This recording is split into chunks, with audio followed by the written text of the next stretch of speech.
Okay, a first disclaimer. You can see by the title I put quotation marks on it because I'm not necessarily talking about all the UFC boogeymen. A, I have a giant copyright strike on my All Kaya Sakura Fights Explained videos, so it's going to take me a while before I can adjust that series. So right now, this is more like the substitute series. Please be advised if you are an old subscriber. So to start off this video very lazily, here is the ChatGPT definition so we can start off from something at least. In the UFC, a boogeyman is a fighter with a fearsome reputation who most others in their division are reluctant to face. These fighters are known for their dangerous fighting style, high finishing rate, and unpredictability, often creating a psychological barrier for potential opponents. A boogeyman is usually someone who can derail title aspirations or expose vulnerabilities, so fighters sometimes avoid facing them unless absolutely necessary. Examples of UFC boogeymen, wow, thanks ChatGPT, includes fighters like Khamzat Chimaev, who has been avoided due to his dominating wrestling and aggressive style, or Tony Ferguson in his prime. Damn, that's ruthless. Known for his unorthodox techniques and relentless pressure. So with that lazy excuse of an intro script, let's dive into the UFC's Boogeymen Explained. Quotation marks. The active modern era edition. And it all begun with this YouTube video right here, where I'm pretty sure just a marketing social media intern was told to make a cool compilation video with some funny entries, obviously for engagement, so they purposely made some obviously not boogeymen in that compilation. Yes, there are some weird ones, and I'll leave out the non-current fighters too, or just the non-modern era ones, and also probably the boogeymen out of their prime. They will just be an honorable mention for this video. And some entries are common, but I will add some commentary on why it's a strong or weak entry. Shavkat Rakhmonov. Okay, there's an upcoming fight with him, so what I'm about to say may not age well, but we still continue. Undeniable, untouchable. He is the boogeyman of the division. He gets more boogie points for not being the champion, because you are even more of a boogeyman if even the champion is trying to duck you as well. Well, it's debatable how bad that toe injury was, but you know what, let's give him the benefit of the doubt. Let's say he really was injured and he is going to face Shavkat in the future, or Ian Gary. For Shavkat, it's more like all the contenders surrounding his rank are all ducking him. It took him so long to find a matchup, and it had to be Ian Gary. So I respect Ian Gary for that, to save the card. But besides that, he hasn't fought anyone in the top 10 while being the third ranked. His last fight was Wonderboy, and he is at number 11 now, I believe. From a far perspective, it looks like Shavkat is going to get fraud checked with how he climbed the ladder. From other examples, but maybe not Shavkat. But no one in the top besides Bilal is worthy of fighting him. Even the UFC knows that. Okay, that Ian Gary thing was just a last minute thing. He finished all of his opponents.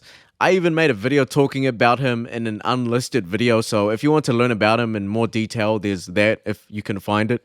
Tom Aspinall, it's a given, obviously. He is the boogeyman of the division. He has finished the 5 top 10 heavyweights all in round 1. Sergey Spivak, excuse my pronunciation, Alexander Volkov, Marcin Tybura, Sergey Pavlovich, and finally Curtis Blades. Not to mention all the Jon Jones ducking allegations. This script is kind of old, so to be honest, I feel like it just ages a lot better. Tommy is the real boogeyman. It makes it worse because not only the champ and the contenders are scared of him, but also the organization. Like, I know it's happened before, but have some shame, UFC. Why are we making the interim champion defend his interimness? What did I even say? Exactly. The only thing that didn't work out for him was that leg freak injury against the first Curtis Blades fight. He got his revenge fight after though, but it's still sad to see. And also that all of his UFC fights have been performance of the night. Obviously, except for the leg injury one, and this one against Allen. Only because the best knockout in UFC history was in that same card. So that one kinda gets a pass. Charles Oliveira. That's a weird entry. I don't think he's the boogeyman. He's other things, but I don't think the boogeyman. The resurgence fighter, the people's champ, even when he was champ, he had the opposite effect of the boogeyman. He was the underdog for most of them as a champion. No one was scared of Charles Oliveira. Everyone trash talked him for being a quitter, obviously before his resurgence win streak, which made it even more satisfying looking back in his reign, having an 11-fight win streak with all ending with a finish. That is insane. Well, except for Tony Ferguson, which was a unanimous decision, but that armbar felt like a finish. And to be fair, their most recent fight with Michael Chandler, I feel like it was a unanimous decision because Charles Oliveira wanted to experiment something new. Also, he had an injury. So this evolved Charles Oliveira. I would say this is even better than the finishing win streak one. We'll see though. Jiri. Maybe. Okay? Maybe before 2021. Again, this is from the YouTube video from the official YouTube channel. Now that I'm looking at the light heavyweight division in this perspective, everyone is actually kind of unconventional.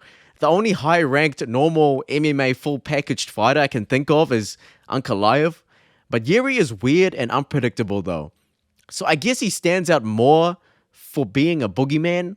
If it wasn't for Alex Pereira, this guy will be the dominator of the division. Maybe. I don't know. That's how unpredictable he is. I actually have no idea. Also, I don't think anyone is ducking Jiri too. So yeah, this is a weird one, but he is an amazing fighter regardless. Alex, maybe. My initial thought was, hell yeah, he is the boogeyman, but Ankalaev though.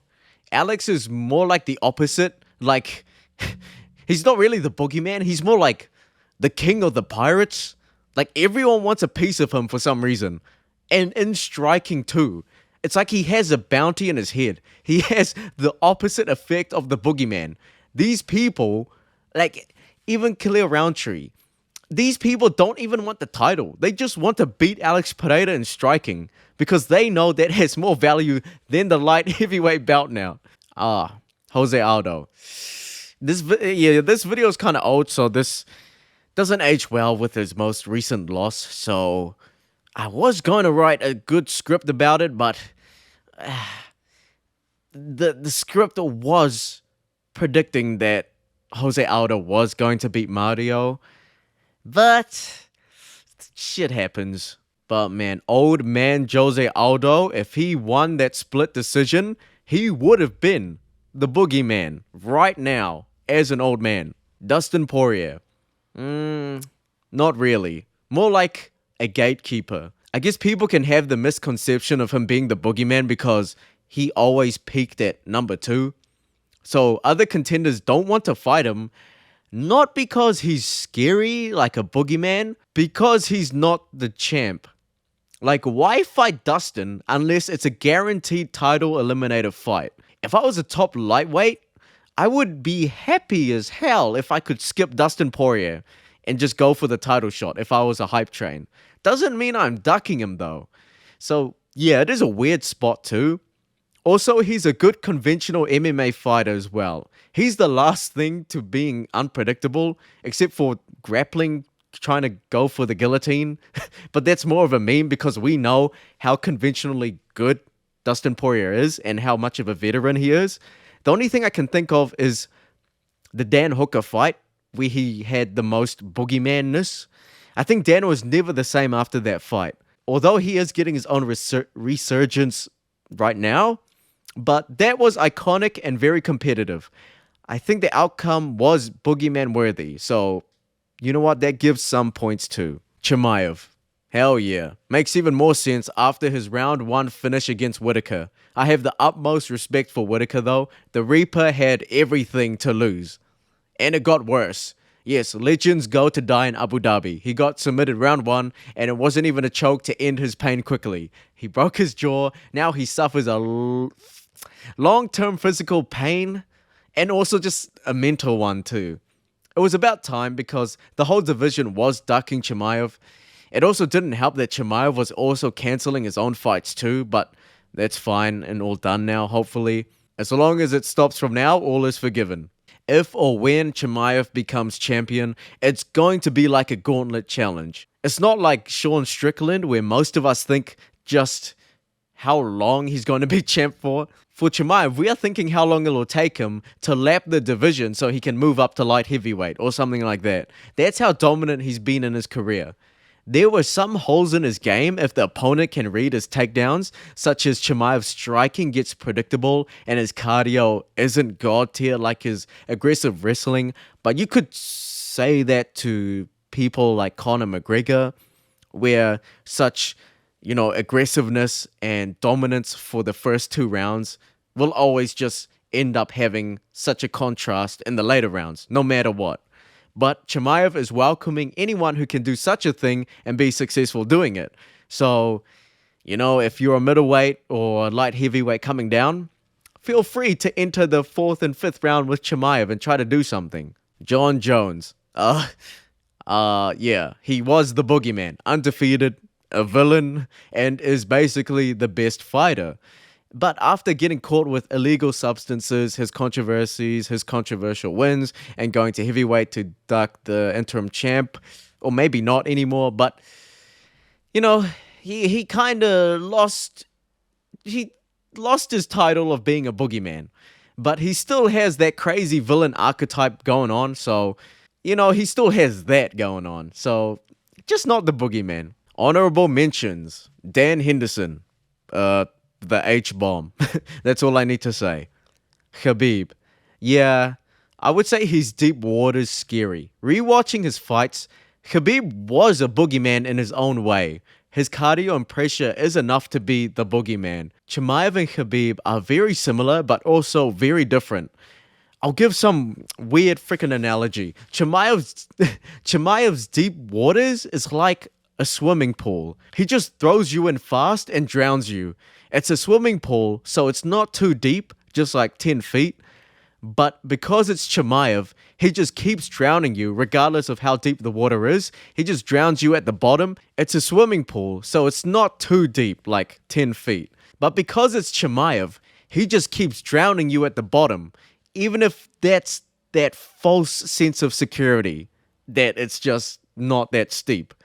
There was Gilbert Burns and Usman who survived and swam back up and found their ground, but the decision went to Chimaev. Khabib, on the other hand, is like the ocean. He pushes you down slowly until you are like 100 feet underwater.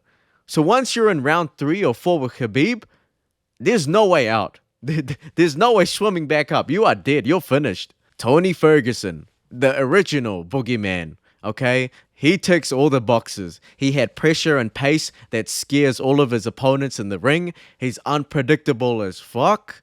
And almost every fight in his prime had an extreme, unnecessary amount of blood.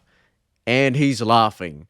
His opponent is covered in blood, and he's laughing. And that makes Tony even more boogie. I'm obviously not doing any justice in the summarized entry video to discuss every prime fight he had, but there is different fight replays and YouTube videos talking about it.